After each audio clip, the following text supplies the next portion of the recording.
Bonjour à tous. Donc, nous continuons dans le livre du prophète Osée. Donc, nous allons principalement aujourd'hui nous concentrer sur le chapitre 2 d'Osée et nous allons lire, en fait, Osée 2, 4 à 17, mais nous allons lire à partir du verset 1.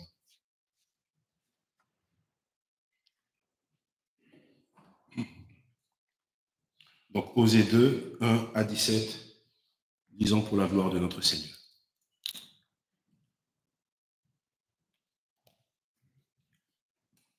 Cependant, le nombre des enfants d'Israël sera comme le sable de la mer, qui ne peut ni se mesurer, ni se compter, et au lieu de leur dire, vous n'êtes pas mon peuple, on leur dira, fils du Dieu vivant.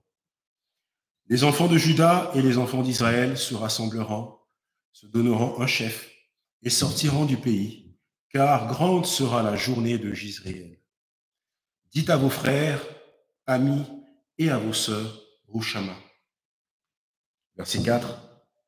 Plaidez, plaidez contre votre mère, car elle n'est point ma femme, et je ne suis point son mari. Qu'elle ôte de sa face ses prostitutions, et de son sein ses adultères. Sinon, je la dépouille à nu, je la mets comme au jour de sa naissance. Je la rends semblable à un désert, à une terre aride, et je la fais mourir de soif. Et je n'aurai pas pitié de ses enfants, car ce sont des enfants de prostitution.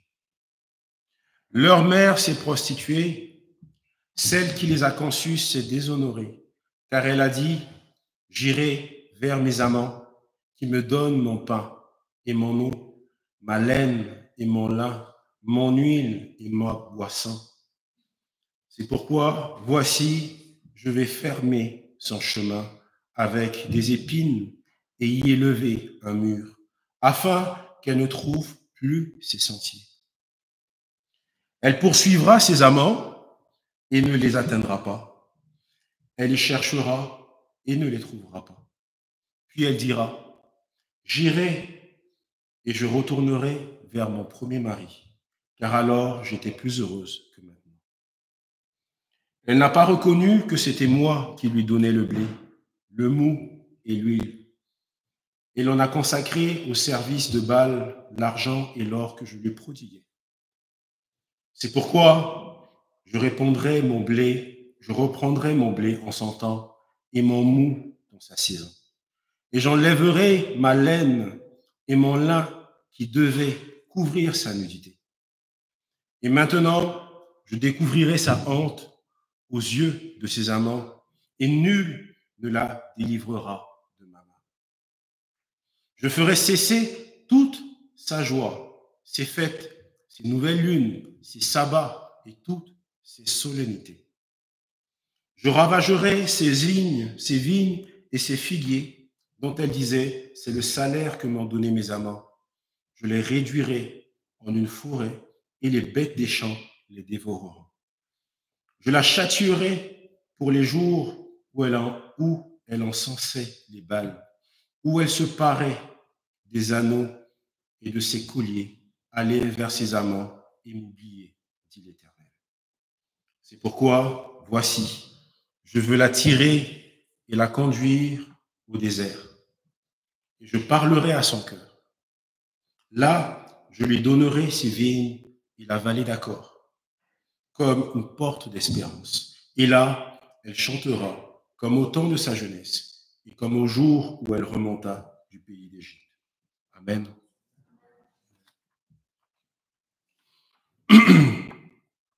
Donc, nous voyons que des versets 1 au verset 3, nous remarquons une merveilleuse prophétie de la future restauration du peuple d'Israël, qui correspondra à un renversement complet des jugements de Dieu. La nation qui avait subi la défaite à Jisraël, qu'on avait surnommée celle dont on n'a pas pitié et pas mon peuple, participera à la grande journée de Jisraël. Et on entendra l'Éternel dire, mon peuple est celle qui a obtenu miséricorde. Les promesses faites à Abraham, celles d'une nombreuse descendante, et à David, donc un royaume éternel, s'accompliront au moment où se réalisera la parfaite alliance prophétisée par Moïse. La relation d'Osée avec Gomère était destinée à représenter le rejet du Seigneur pour Israël. Par Israël, pardon. Ce peuple de l'Alliance. Et donc, à partir du verset 4, le Seigneur décrit ce rejet dans les détails. Comparant Israël ici à une épouse infidèle, une épouse qui a des amants. Et donc, tout en confirmant la culpabilité de la nation, le Seigneur annonce le châtiment à venir d'Israël. Pourtant, ce jugement ne se fera pas sans appel, car Dieu avait pour dessein de ramener son peuple vers lui et à rétablir cette alliance. Donc, ici, des versets 4 au verset 15, nous avons au début une déclaration d'ouverture, une convocation. Donc, la première partie du verset 4, où nous lisons « Plaidez, plaidez contre votre mère, car elle n'est point ma femme, et je ne suis point son mari. » Et il s'ensuit d'un appel à la repentance, toujours au verset 4. « Qu'elle ôte de sa face ses prostitutions, et de son sein ses adultères. » Et nous avons aussi une menace de châtiment, des versets 5 au verset 6. « Sinon, je la dépouille à nu, je la mets comme au jour de sa naissance, je la rends semblable à un désert, à une terre aride, et je la fais mourir de soif. Et je n'aurai pas pitié de ses enfants, car ce sont des enfants de prostitution. » Et des versets 7 au verset 9, comme des versets 10 au verset 15, nous avons deux réquisitoires, donc disons des discours d'accusation, d'accumulation, d'accusation. Et aujourd'hui, je veux avoir 4 points à présenter. Donc le premier, la menace du châtiment et les résultats du péché, des versets 4 au verset 7. Nous avons en deuxième point la patience de Dieu, des versets 7 au verset 10. Troisième point, la douloureuse discipline de Dieu, des versets 11 au verset 15. Et enfin, le renouveau de l'amour, des versets 16 au verset 17.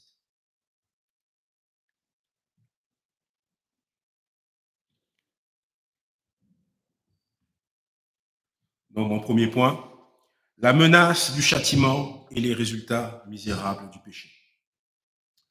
Et donc, on voit au verset 4, nous voyons un avertissement du jugement de Dieu sur la femme d'Osée, si elle ne se répand pas de son adultère.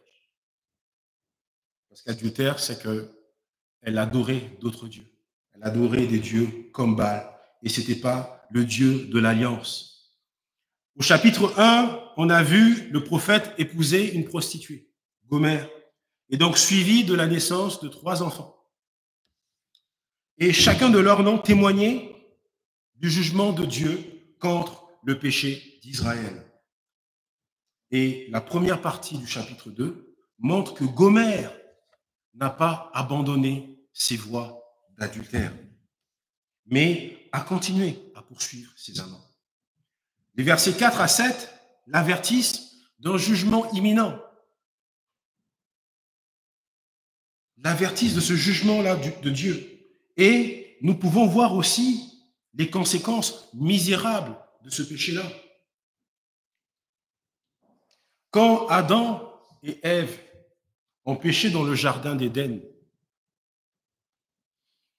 le premier résultat de cette transgression a été leur éloignement de Dieu alors qu'ils entendaient sa voix.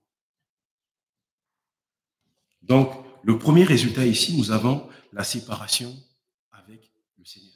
Cette séparation du pécheur avec le Seigneur. Donc, l'adultère continu de Gomère entraînerait une séparation définitive de son mari. Nous lisons au verset 4, « Plaide auprès de ta mère, plaide, car elle n'est pas ma femme, et je ne suis pas son mari. » Le prophète prévient que si elle restait infidèle, le jour où elle continuerait, il n'aurait pas d'autre choix que de se séparer d'elle. Il n'aurait pas d'autre choix que de divorcer. Et pour des motifs légitimes, parce qu'on parle de motifs légitimes d'adultère. Et certains commentateurs soutiennent qu'au verset 4, que le divorce a déjà eu lieu. Mais force de ce passage est de voir que c'est un avertissement pour Gomère d'abandonner ses voies pécheresses. Et si elle continue dans ses mauvaises voies, le mariage prendra alors fin. La Bible décrit l'alliance de Dieu avec son peuple sous forme d'une relation conjugale. Puisque cette relation appelle à une exclusivité entre le Seigneur et son peuple. Fidélité et amour inconditionnel. Gomère est une représentation des Israélites qui, par leur culte du faux dieu Baal, violaient le premier commandement. Dans Exode 20, verset 3, « Tu n'auras pas d'autre Dieu devant ma face. Tu n'auras pas d'autre Dieu devant moi. » Au lieu toutefois d'exercer ses prérogatives légales en faisant exécuter sa femme infidèle, parce que le Seigneur pouvait exécuter ses prérogatives légales. On le voit dans Lévitique 20, verset 10. Si un homme commet un adultère avec une femme mariée, s'il commet un adultère avec la femme de son prochain, l'homme et la femme adultères seront punis de mort. Ça, c'est la parole de Dieu qui nous le dit, dans Lévitique 20, verset 10. Deutéronome 22, verset 22. Si l'on trouve un homme couché avec une femme mariée, ils mourront tous les deux. L'homme qui a couché avec la femme et la femme aussi. Tu ôterais ainsi le mal du milieu d'Israël. Le Seigneur aurait pu utiliser ses prérogatives légales. Les Israélites pensaient que leur héritage d'alliance signifie que Dieu n'allait jamais les rejeter, même s'ils étaient infidèles. Au lieu de cela, au verset 4, Dieu exige qu'elle ôte de sa face ses prostitutions et de son sein ses adultères. Le Seigneur regardait Israël comme un mari le ferait pour une femme qui se parait et s'habillait de manière à les séduire ses amants. C'est comme ça que le Seigneur voyait Israël. Si Gomère persistait en profanant son lien de mariage, Osée ne pouvait plus agir envers elle comme un mari, mais devait lui demander de partir. Il en fut de même pour Israël, tout comme le péché, notre péché, nous éloigne toujours du Dieu saint. Que nous dit Ésaïe 59, verset 2 ? Mais ce sont vos crimes qui mettent une séparation entre vous et votre Dieu. Ce sont vos péchés qui vous cachent sa face et l'empêchent de vous écouter. Ce sont nos péchés qui mettent une séparation entre Dieu et nous. Dieu est fidèle, Dieu est amour. Dieu est bon. Son amour est inconditionnel. Son amour ne peut pas être comparé à l'amour de ce monde, à l'amour dans le sens humain, où notre nature est dépravée. Rien de bon sort de nous. Mais Dieu, lui, il est saint. Et son amour, il est fidèle, il est bon, et son amour est inconditionnel à notre égard. Et nous avons un deuxième résultat.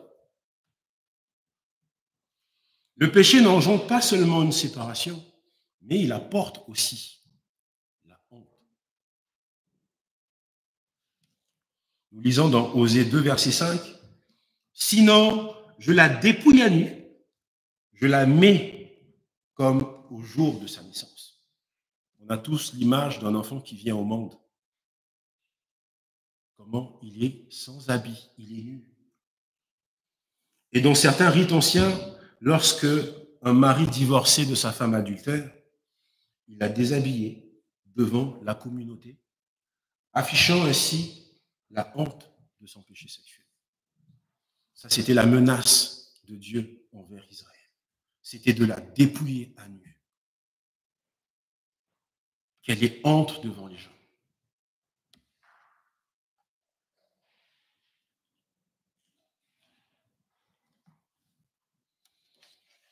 Le péché nous séduit avec plaisir, mais à mesure que le plaisir s'estompe. Non, je n'ai pas fini la partie de... Ouais, c'est ça. Donc, mais il apporte aussi la honte. Et donc, je disais dans certains rites anciens, lorsqu'un mari divorçait de sa femme pour adultère, donc il la déshabillait en public, ainsi de suite. De même, le péché nous amène à la disgrâce. Et pour Israël, cet avertissement faisait probablement référence à l'humiliation du peuple par l'envahissement du royaume assyrien, de Tiglath-Pileser. Donc, cette séparation du Dieu trois fois saint et ce déshonneur a donné l'opportunité à l'Empire assyrien d'envahir Israël.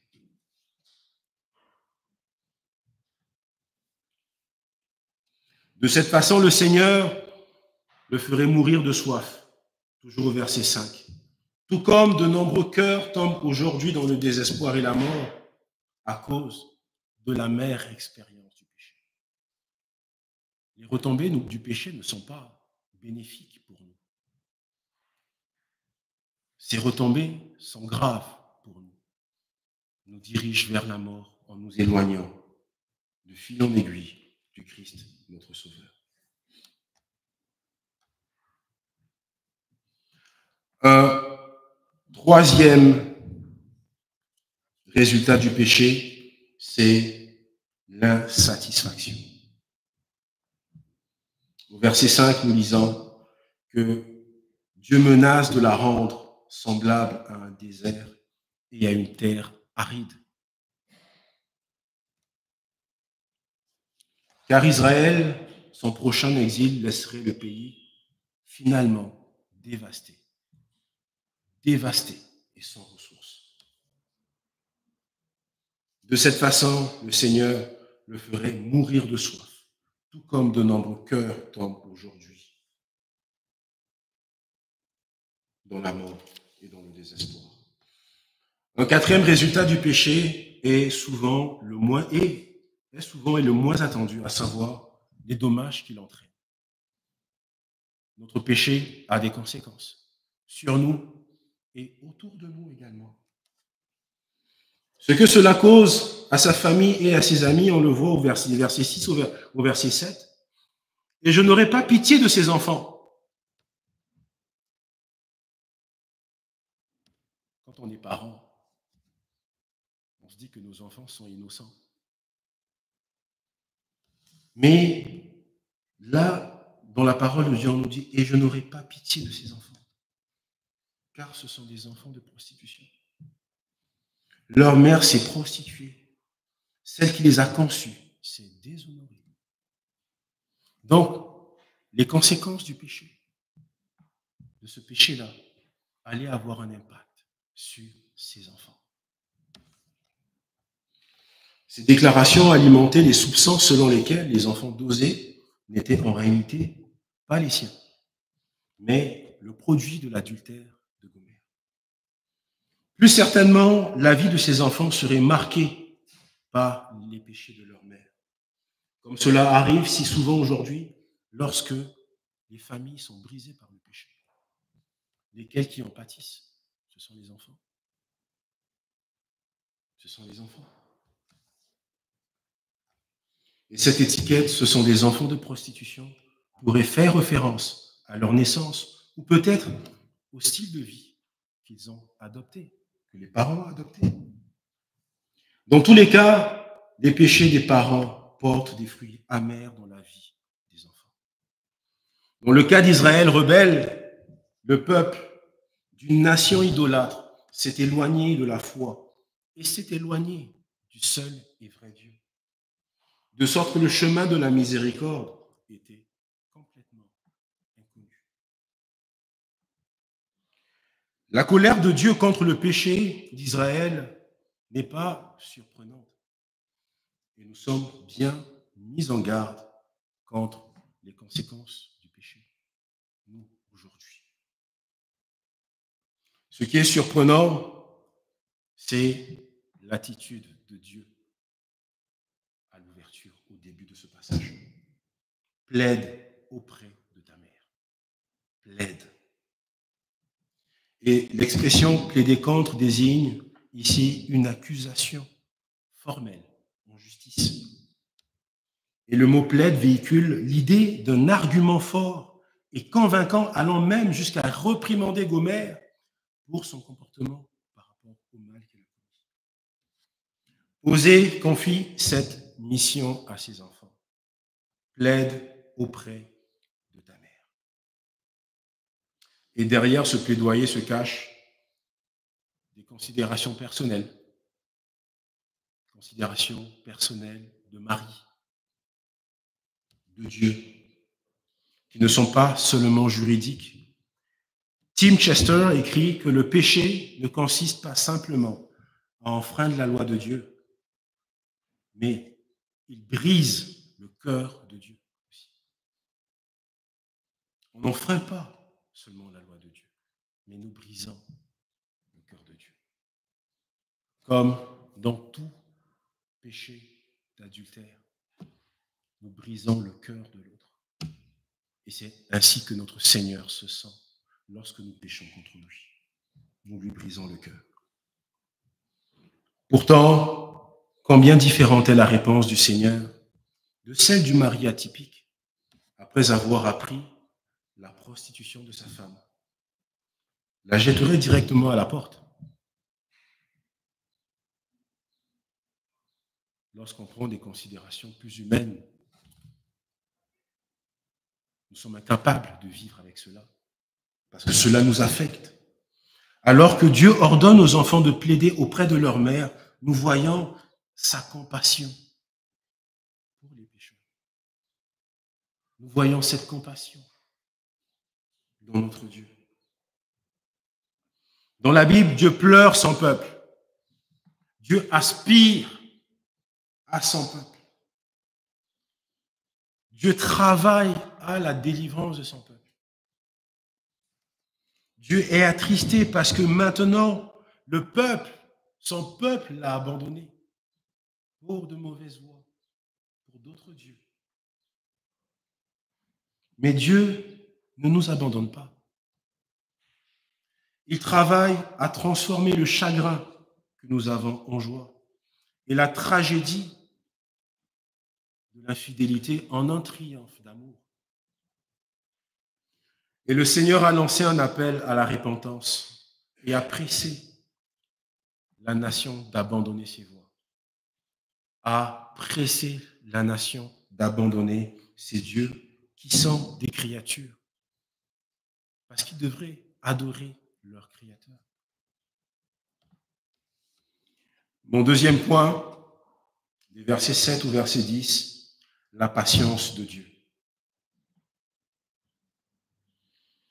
Le reste de ce message montre comment notre Dieu a travaillé pour la délivrance d'Israël. C'est décrit envers le comportement d'Osée, envers Gomère qui est infidèle. Nous pouvons observer la patience de Dieu pour son peuple. Nous avons un Dieu dont les attributs sont la patience. Mais ce n'est pas un Dieu qui ment parce qu'il met en pratique cette patience. Et nous le voyons dans le cas de Gomère. Et donc, nous pouvons voir cette patience de Dieu pour son peuple, même pendant qu'il descend dans les profondeurs dépravées du péché.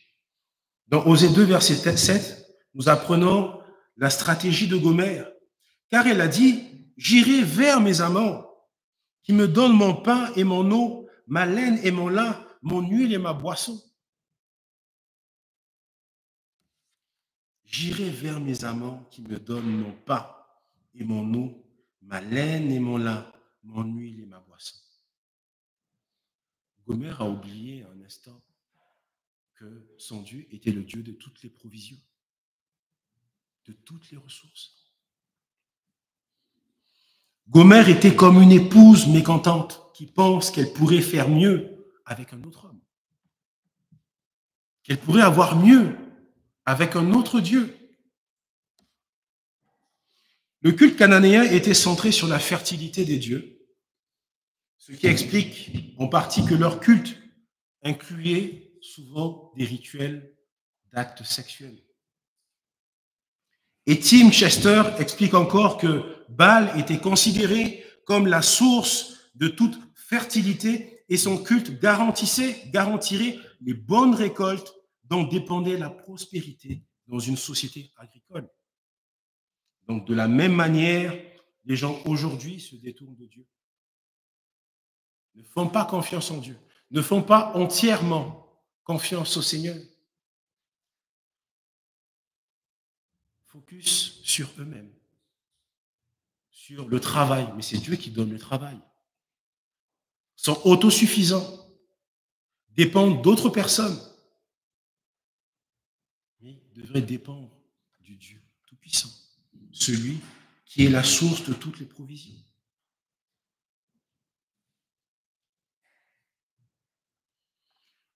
Aussi horrible que soit cette façon de penser, le Seigneur a répondu avec amour en prenant soin de son peuple. Premièrement, qu'est-ce qu'il a fait? Il a fourni une haie d'épines. Nous lisons au verset 8. C'est pourquoi voici, je vais fermer son chemin avec des épines et y lever un mur afin qu'elle ne trouve plus ses sentiers. Malgré son infidélité, le Seigneur voulait ériger une haie d'épines pour l'empêcher d'aller à la rencontre de ses amants.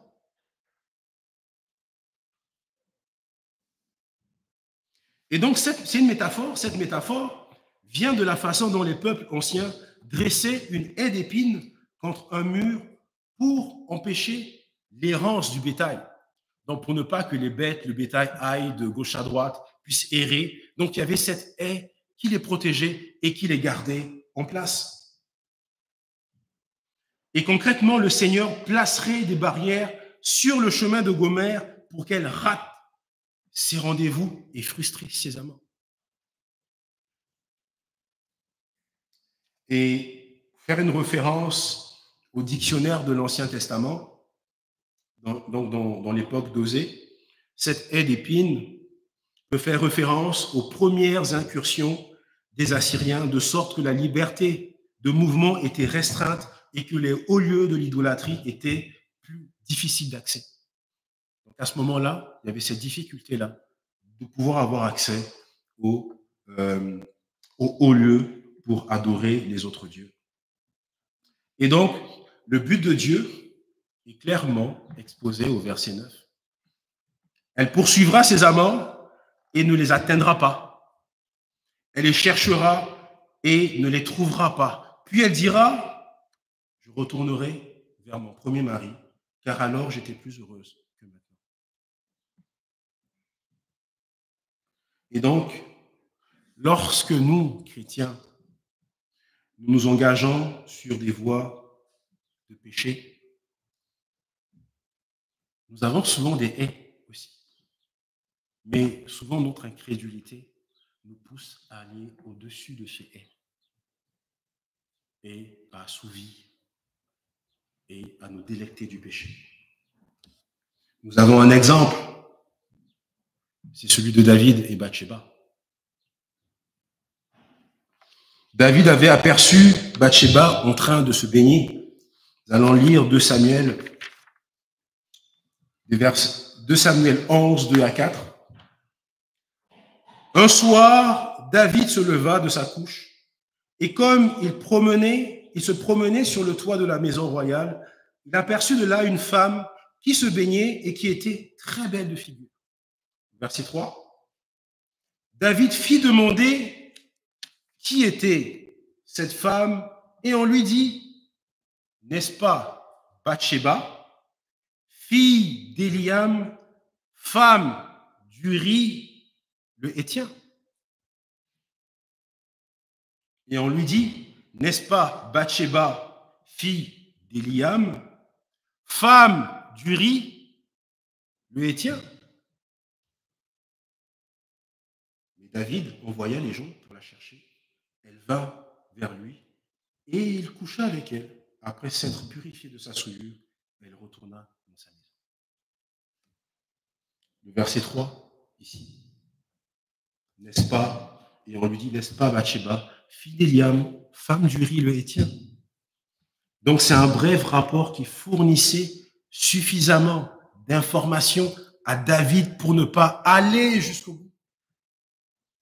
C'était la femme d'Uri. Donc il s'agissait d'une femme mariée dont le père était un fidèle serviteur et dont le mari était un vaillant guerrier. Ça, David le savait. David le savait très bien.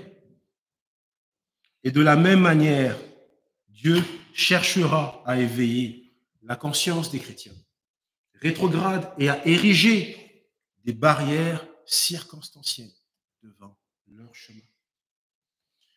Quand nous sommes enflammés par un désir de péché, de tels haies devraient nous rappeler la bonté de Dieu, sa fidélité. Parce que Dieu recherche avant tout notre retenue. Il veut nous éviter d'aller commettre l'irréparable. Lorsque nous écartons ou franchissons hardiment les barrières dissuasives de Dieu, nous risquons de subir une plus grande réponse de châtiment, comme David l'a vécu après son adultère avec la femme d'Uri. De plus, le Seigneur continue, malgré ça, de subvenir aux besoins de son peuple, même lorsque son peuple pêche. Au verset 10, nous lisons, « Et elle ne savait pas que c'était moi qui lui avais donné le grain, le vin et l'huile, et qui lui avait prodigué de l'argent et de l'or qu'il utilisait pour Baal. » C'est Dieu qui fournissait toutes ces provisions. Et étonnamment, alors que Gomère avait fui son domicile conjugal pour vivre avec une succession d'amants, son mari fidèle, Osée, a gracieusement continué à subvenir à ses besoins. Qu'est-ce que cela implique? Un commentateur du 19e siècle imaginait un scénario. Nous allons le lire. Osée a dû apporter la nourriture, s'est rendu dans le quartier de la ville où vivait sa femme et a ensuite levé les yeux, non pas sur sa femme, mais sur son amant. Es-tu l'homme qui vit actuellement avec Gomère, fille de Diblaïm? Et le monsieur dit, est-ce que cela vous regarde, monsieur Osée, son mari? L'homme a dû reculer, pensant qu'Osée était là pour semer le trouble. Mais Osée dit, non, je ne suis pas là pour causer des ennuis. Je comprends que tu n'es pas capable de prendre soin d'elle, alors j'ai apporté des choses parce que je l'aime. C'est exactement la bonté de Dieu manifeste pour nos pécheurs. Il est capable d'aller nous chercher là où nous sommes, dans sa grande bonté, avec son cœur pour notre misère. Et là, dans ce scénario, nous lisons qu'il prendra. Non, je ne suis pas là pour causer des ennuis. Non, je ne suis pas là pour causer des ennuis. Je comprends, et il dit, je comprends que tu n'es pas capable de prendre soin d'elle. Alors j'ai apporté ces choses parce que je l'aime réellement. Et c'est ça l'amour de Dieu. C'est ça son cœur pour notre misère. Le monde considère une telle dévotion comme pathétique.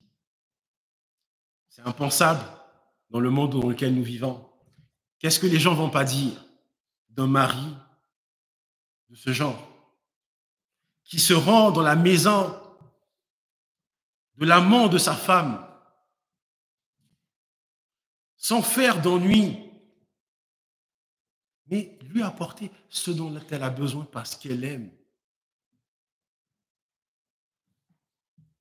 C'est impossible. Humainement parlant, c'est impossible. N'allez pas chercher ça. C'est humainement, c'est impossible. Mais c'est l'amour de Dieu qui est en action dans ce passage.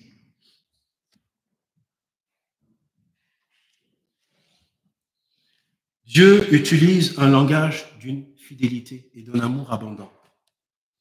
Nous méprisons son amour et nous gaspillons ses ressources. Nous méprisons l'amour de Dieu lorsque nous péchons. Nous gaspillons ses ressources. Mais il nous aime quand même et il prend soin de nous.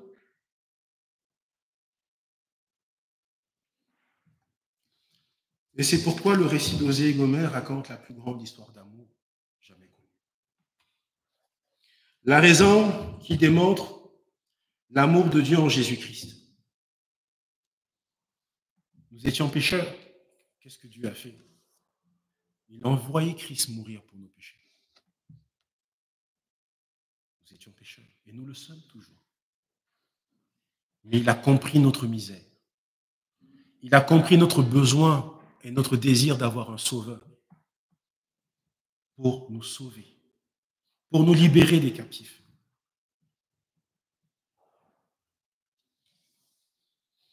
Donald Gray, un théologien américain, a écrit à propos de la croix de Christ: Dieu donnera à l'homme les arbres de la forêt et le fer du sol.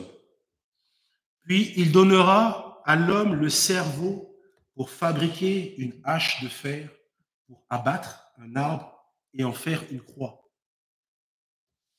Il donnera à l'homme la capacité de fabriquer un marteau et des clous. Le Seigneur permettra à l'homme de le saisir et de l'amener à cela. Car il étendra ses mains dessus et permettra à l'homme de le clouer sur cette croix. Et ce faisant, il pondra les péchés de l'homme sur lui et permettre à ceux qui l'ont méprisé et rejeté de venir à lui et de reconnaître la joie des péchés enlevés et pardonnés, de connaître l'assurance du pardon et de la vie éternelle et d'entrer dans l'espérance de la gloire avec lui pour toujours.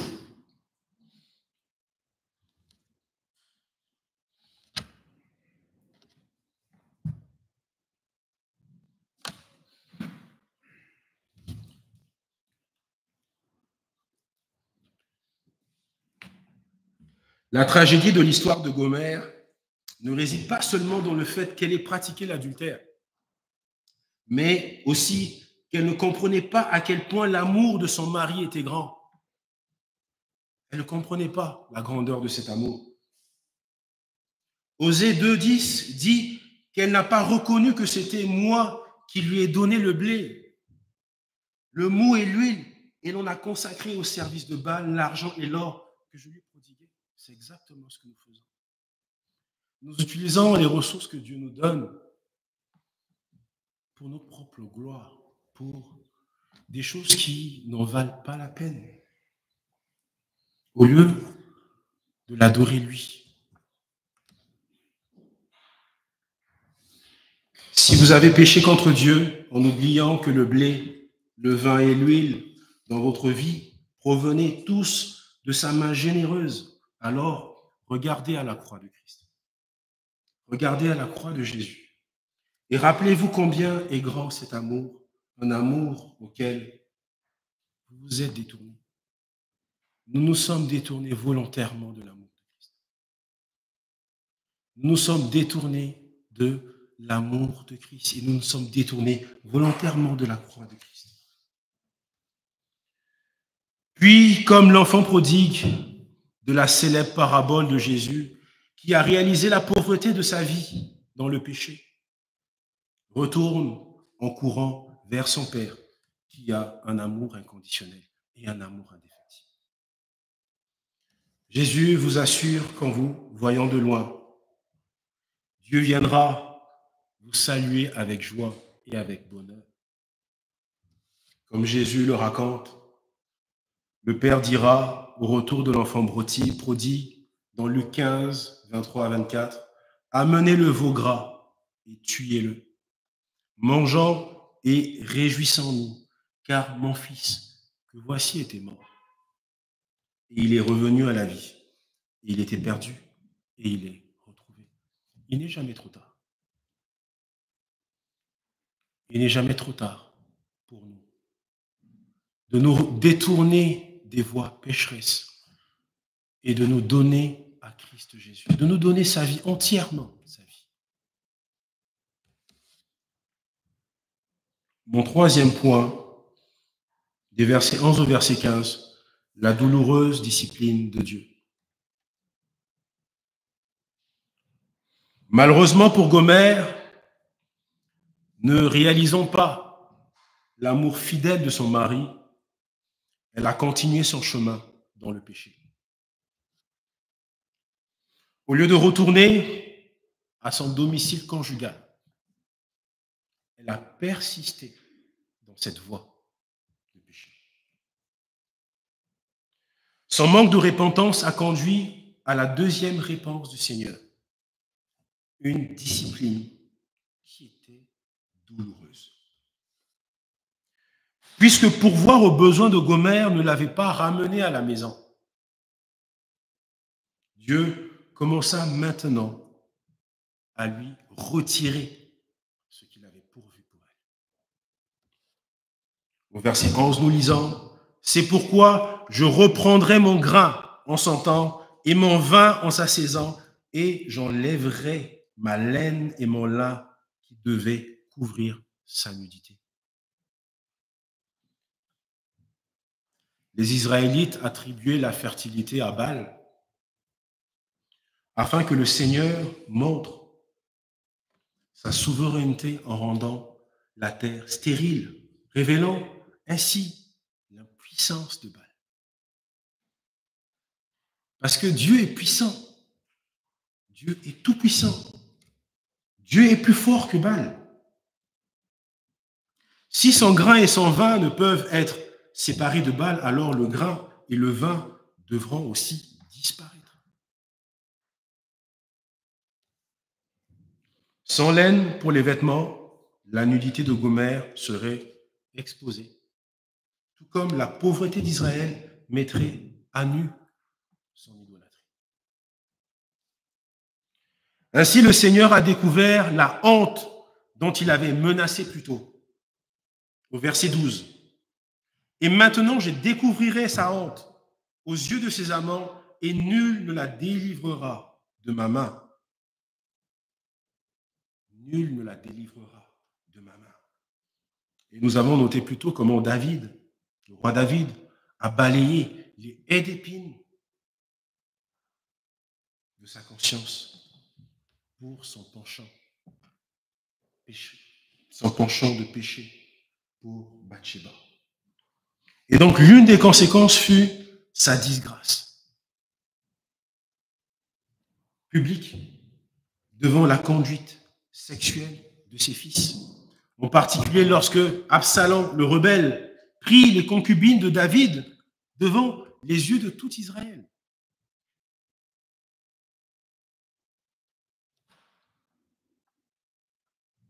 Absalom a pris les concubines de David devant tout Israël. Et donc, si ceux qui pêchent n'écoutent pas les aimables supplications de Dieu, et ne se répandent pas, ils subiront les douleurs de la discipline divine. Si nous n'empruntons pas le chemin de la repentance, du pardon, nous subirons les douleurs de la discipline divine. De plus, dans le verset 13, Dieu supprimerait la joie des fêtes d'Israël. Nous lisons que je ferai cesser toute sa joie, ses fêtes, ses nouvelles lunes, ses sabbats et toutes ses solennités. Et donc, les fêtes, ainsi que le sabbat hebdomadaire pour Israël, avaient été désignés par Dieu pour la bénédiction spirituelle. Sa bénédiction spirituelle. C'est la bénédiction d'Israël. Pourtant, si elle n'était pas dédiée en son honneur, un fléau tomberait sur toutes les célébrations de la nation.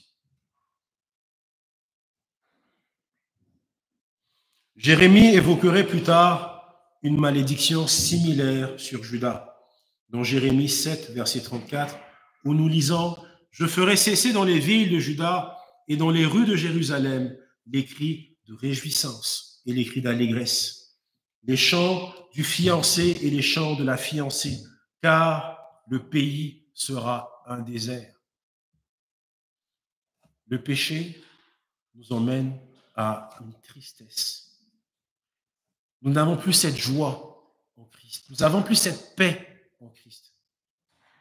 Nous n'avons que pleurs et difficultés, même dans les fêtes qu'il a données au peuple d'Israël pour leur bénédiction. Comme Gomer ayant aimé les dents au lieu du donateur, parce que Gomer, comme Israël, a plus aimé les dents que le donateur. Israël subirait la suppression de tous ces biens qu'il a convoités. Les deux versets 14, nous lisons « Je ravagerai ses vignes et ses figuiers, dont elle disait, c'est le salaire que m'ont donné mes amants. Je les réduirai en une forêt et les bêtes des champs les dévoreront. » Elle n'aurait plus de provision. Son péché a entraîné une suppression de tous ses dons et de toutes ses provisions. Et ici, nous découvrons que Dieu ne bénira pas notre idolâtrie. Dieu ne bénira pas notre idolâtrie. Sous tout type de forme. Parce que l'idolâtrie, ce n'est pas uniquement prier Baal, mais c'est aussi vénérer notre propre personne. C'est notre moi, c'est notre orgueil. C'est mettre au-dessus de Dieu sa créature. C'est ça l'idolâtrie.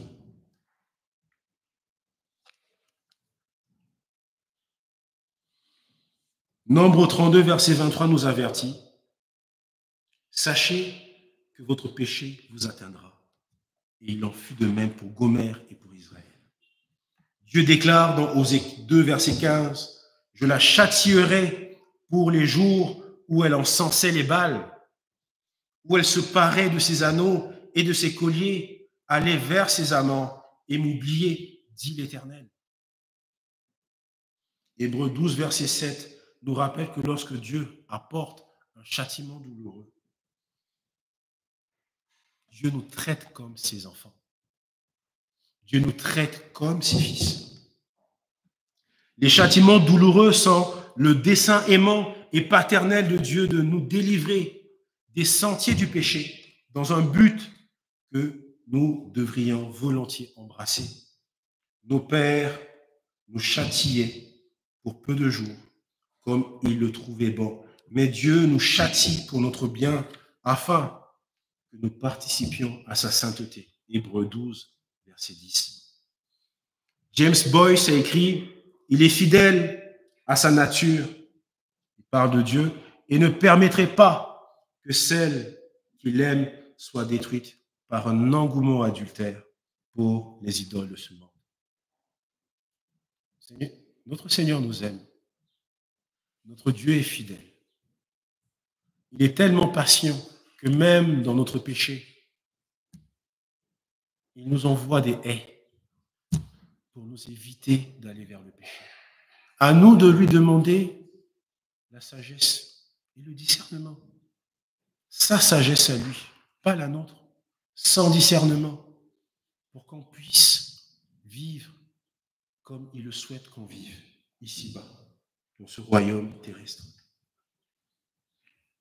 Mon quatrième point, le renouveau de l'amour. Des versets 7, des versets 16 au verset 17.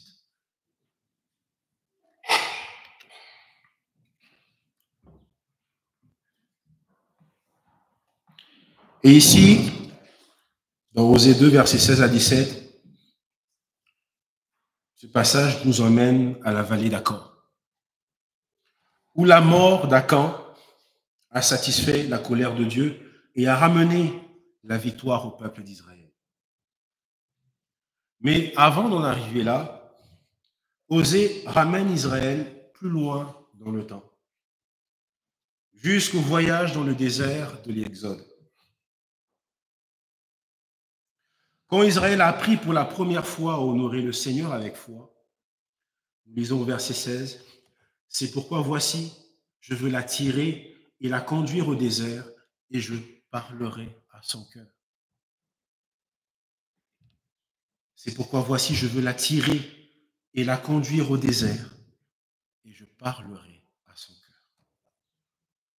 Nous rencontrons ici la troisième réponse de Dieu au péché d'Israël. Après avoir prodigué des soins patients, puis une discipline qui est douloureuse, il poursuit avec une quête passionnée qui a atteint son objectif. C'était de reconquérir son peuple pour lui-même.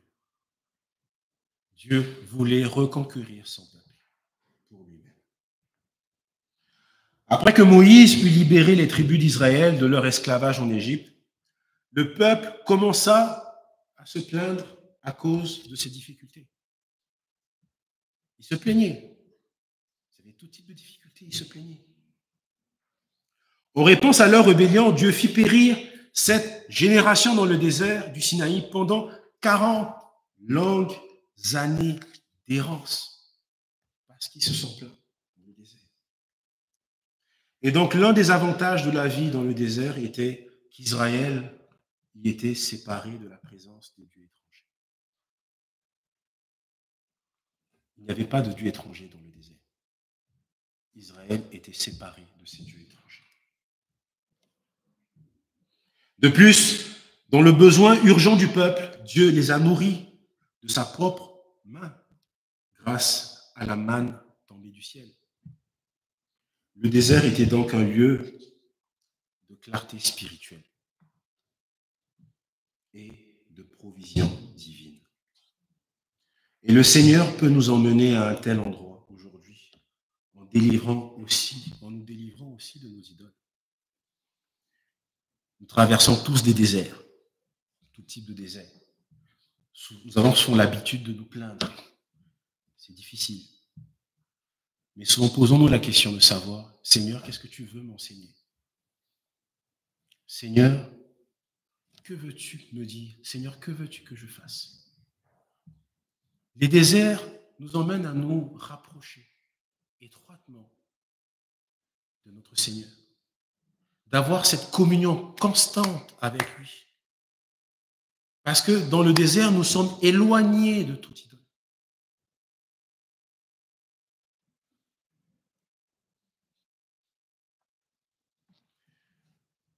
Et dans le désert, il nous délivre de nos idoles, ne nous laissons d'autre choix que de nous remettre à sa miséricorde, à travers une foi renouvelée. Pour Israël, idolâtre, ce désert serait finalement l'exil. C'était l'exil. Et ce n'est pas agréable de vivre l'exil. Vraiment pas agréable de se retrouver dans un pays étranger, loin de nos familles, loin de ce que nous avons. Et c'est ce qu'Israël allait vivre.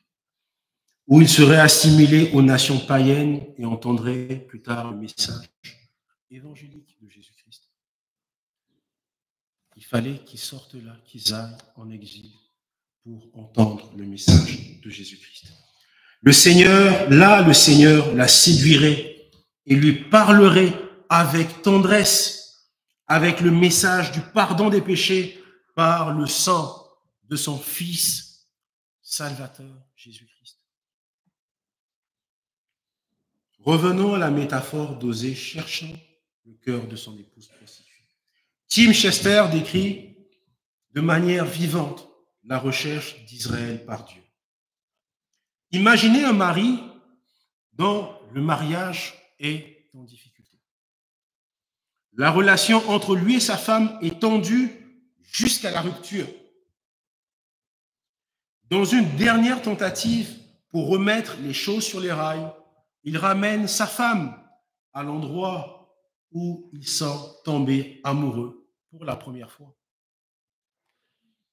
Peut-être ici, elle se souviendra de la raison pour laquelle elle l'a aimé pour la première fois et que les vieux sentiments pourraient être ravivés.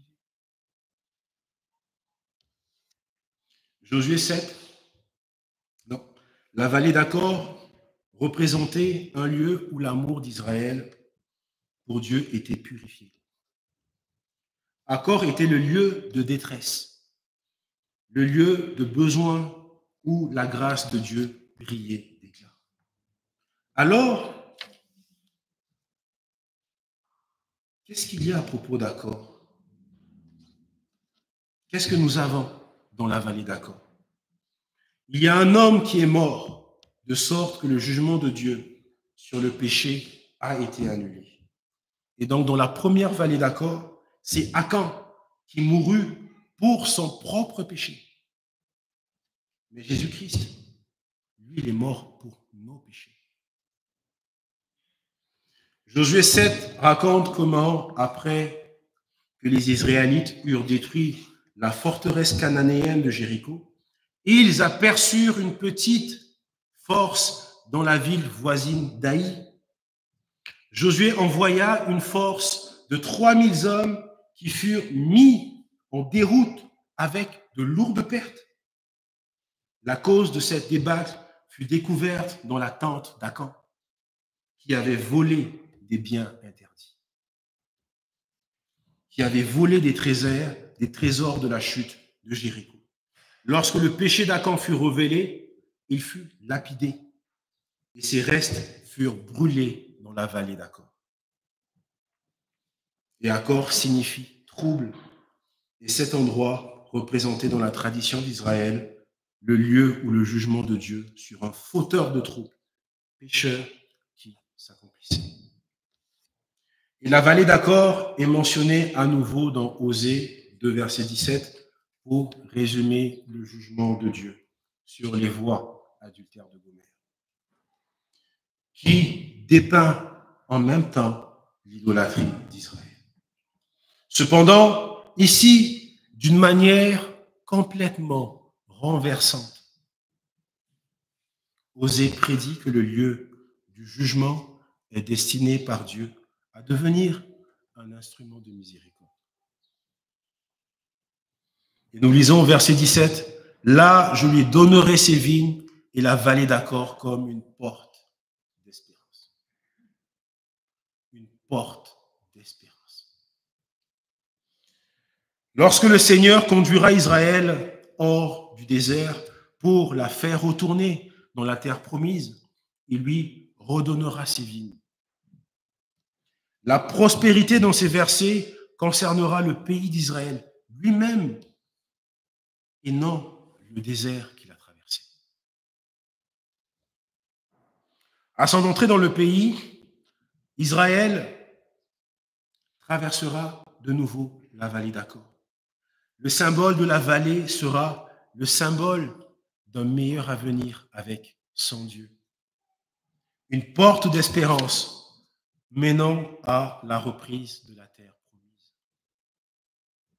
Jean Calvin a écrit « Ainsi, nous voyons qu'un espoir de délivrance est ici donné. afin que les fidèles puissent soutenir leur esprit en exil et entretenir l'espérance d'une faveur future. Que bien que le visage de Dieu leur soit pour un temps détourné, ils pourraient encore chercher une délivrance future, ni douter que Dieu leur soit propice après avoir enduré un juste châtiment et ainsi réformé.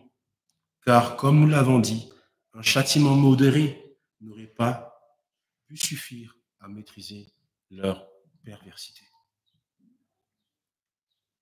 Le jugement de Dieu était propre à ce qu'Israël a eu à faire.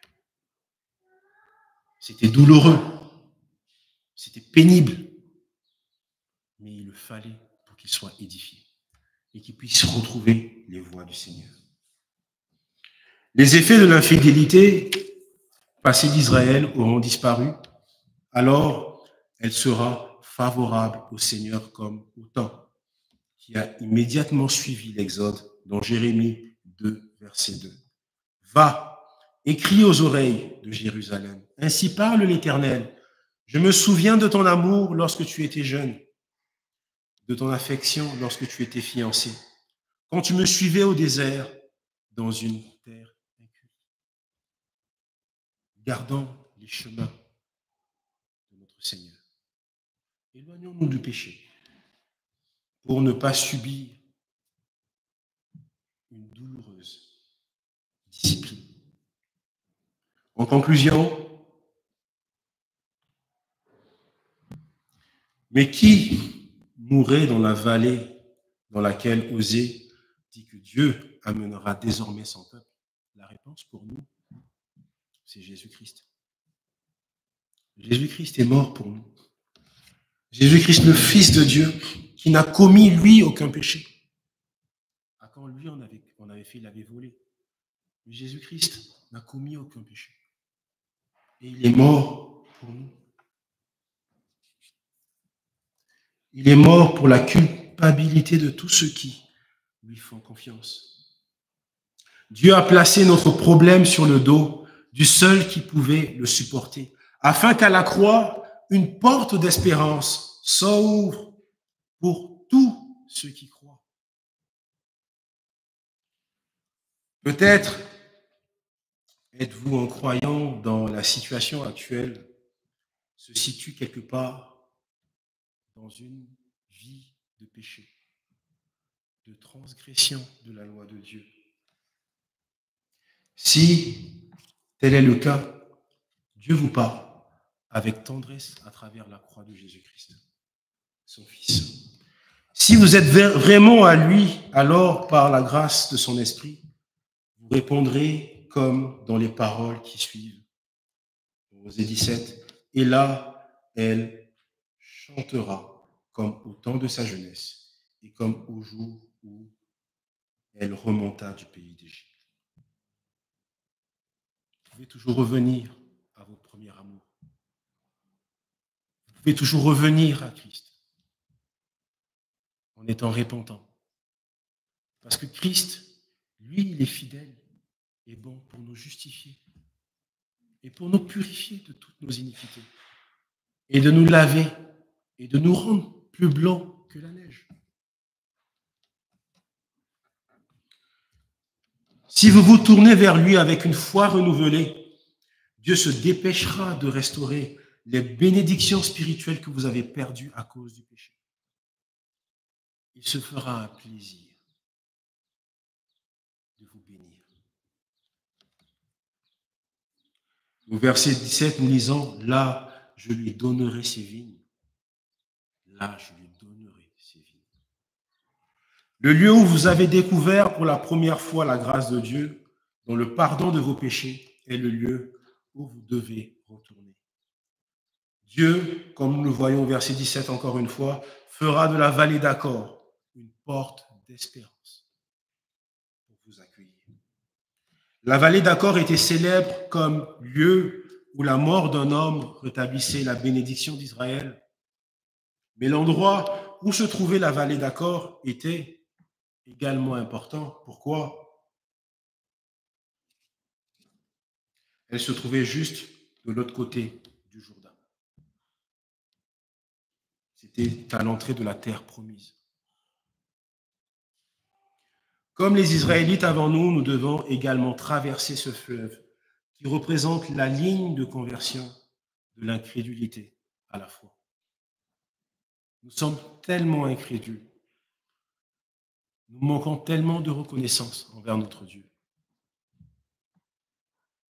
Nous sommes tellement autosuffisants que nous ne prions pas assez, que nous ne passons pas autant de temps dans sa parole pour nous abreuver de ses promesses et de ses bénédictions.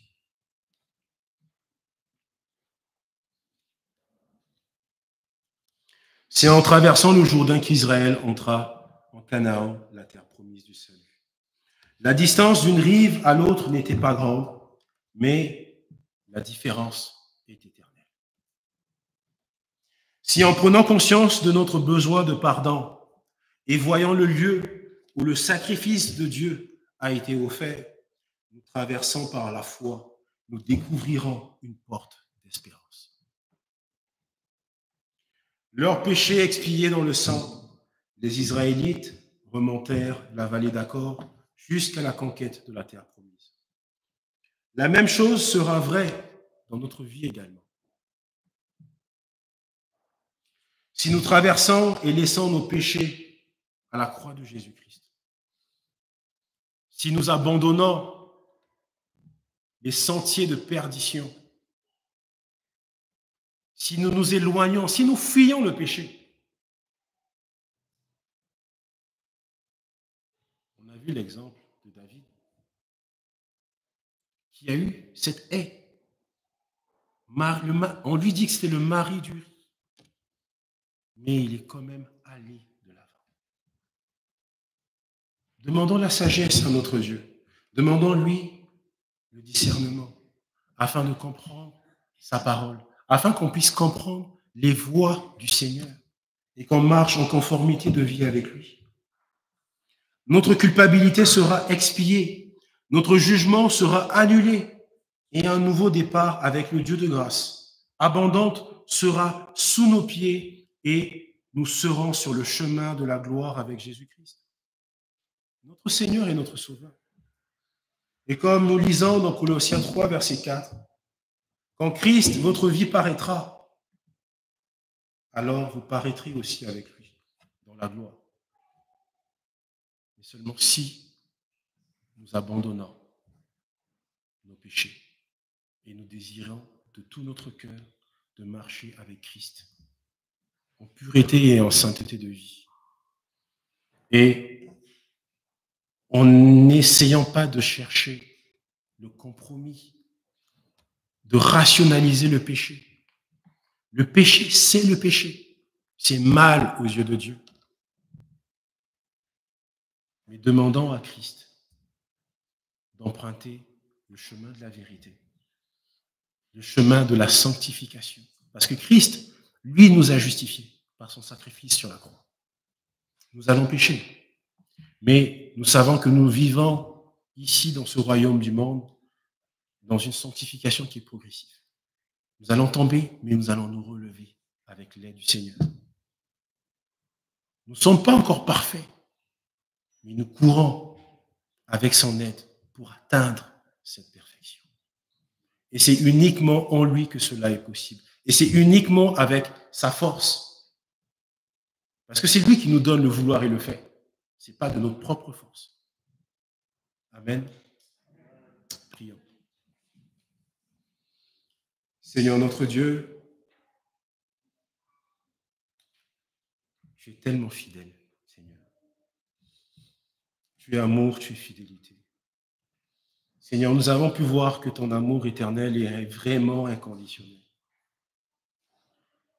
Malgré les voies pécheresses d'Israël, tu as couru après Israël.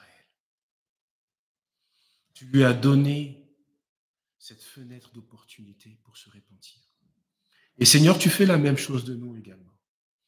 Nous te prions de nous donner la sagesse éternelle et ce cœur afin qu'on ne puisse pas pécher contre toi, Seigneur, mais de garder ta parole, rester gravé sur les tablettes de notre cœur, afin de marcher pas à pas avec toi, Seigneur.